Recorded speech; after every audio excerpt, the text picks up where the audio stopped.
Sudanese men walk amidst floodwaters in Tuti Island, where the Blue and White Nile merge in the Sudanese capi.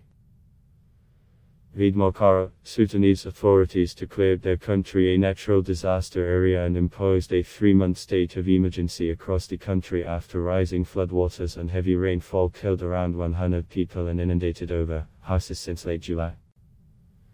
The announcement was made late Friday following a meeting of the country's Defense and Security Council, which is headed by a top government official, Gen. Abdel Fattah Burhan. Flooding caused by seasonal heavy rainfall, mostly in neighboring Ethiopia, led the Nile River to rise about 17.5 meters late in August, the highest level it has reached in about a century according to the Sudanese Irrigation Ministry.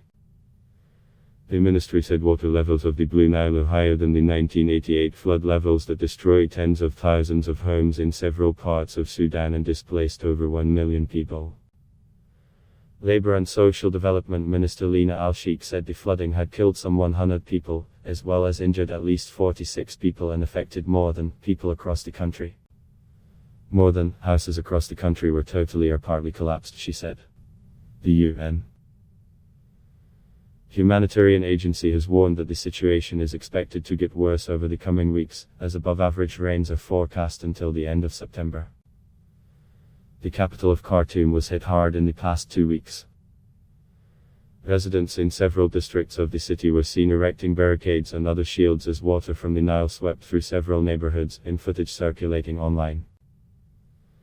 The military deployed troops to help evacuate people and build barricades in Khartoum as well as distribute food, after flooding that cut roads and swept away houses and belongings. Earlier this week, the UN Office for the Coordination of Humanitarian Affairs, or OCHA, said access to clean water, which is critical amid the coronavirus pandemic, has also been reduced, with the floods knocking out or contaminating some water sources.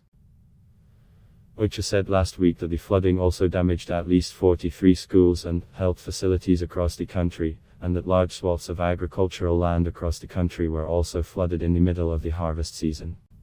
The UN Refugee Agency, or UNACA, said tens of thousands of refugees and internally displaced people were affected, particularly in North Darfur province, where 15 people have died and a further 23 have gone missing.